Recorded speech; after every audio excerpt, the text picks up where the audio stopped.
السلام علیکم ورحمۃ اللہ وبرکاتہ۔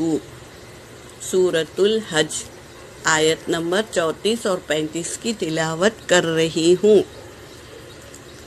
اعوذ باللہ من الشیطان الرجیم، بسم اللہ الرحمن الرحیم۔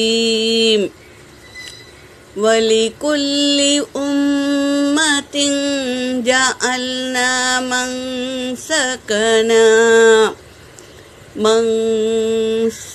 مَنسَكًا لِيَذْكُرُوا اسْمَ اللَّهِ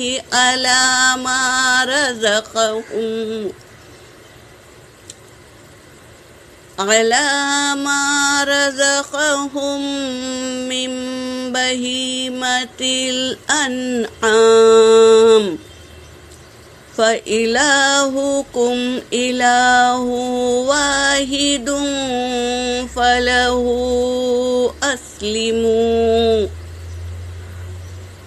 وبشر المخبتين الذين إذا ذكر الله وجلت قلوبهم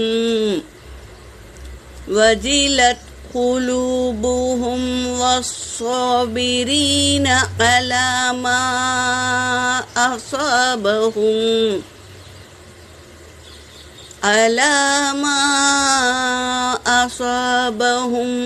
والمقيم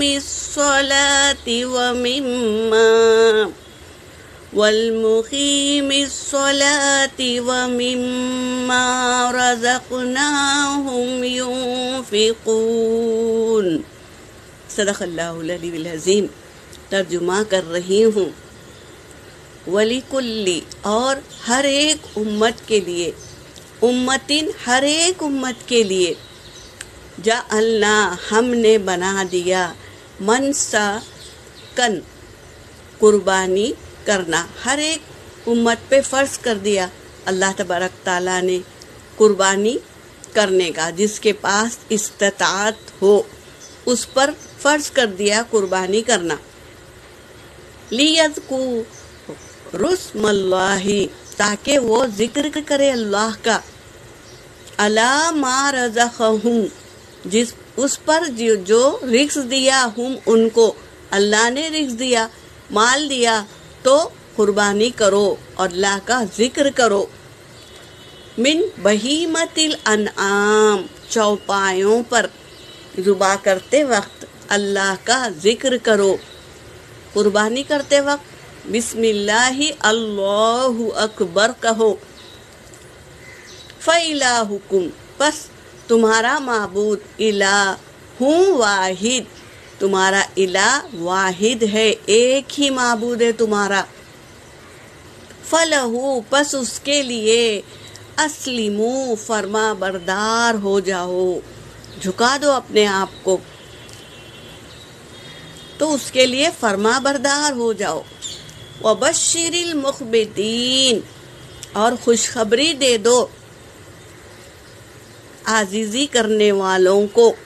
اللہ تبارک تعالیٰ کہہ رہے ہیں جو جھک جاتا ہے اپنے آپ کو اللہ کے احکاموں پر زندگی گزارتا ہے تو انہیں خوشخبری دے دو۔ یہ کہہ رہے ہیں الذین وہ لوگ جو اذا جب ذکر اللہ ذکر کرتے ہیں اللہ کا، وجلت تو ڈر جاتے ہیں، قلوبہم ان کے دل ڈر جاتے ہیں، جو اسلموا فرما بردار ہو جاتے ہیں نا، اور مخبتین عاجزی اختیار کرتے ہیں، ان کے دل اللہ کے ذکر سے ڈر جاتے ہیں۔ والصابرین اور صبر کرنے والے علی ما اصابہم جب پہنچتی ہے ان پہ کوئی مصیبت، ومقیم الصلاۃ اور وہ نماز ادا کرنے والے، ومما اور اس میں سے رزقناہم جو ہم نے رزق دیا ہم ان کو ينفقون تو وہ اس میں سے خرچ کرتے ہیں، جانتے ہیں کہ یہ مال اللہ نے ہمیں دیا، تو اللہ کا کیا حکم ہے؟ سال ہونے پر زکوٰۃ ادا کرو اور قربانی کرو، یہ اللہ کا حکم ہے، تو وہ اس کے لیے خرچ کرتے ہیں۔ یہ اللہ کی نعمتیں ہیں تو اللہ کے راستے میں ہمیں خرچ کرتے رہنا ہے۔ یہاں پر میری آیت ہو گئی۔ وآخر الدعوانا ان الحمد للہ رب العالمین۔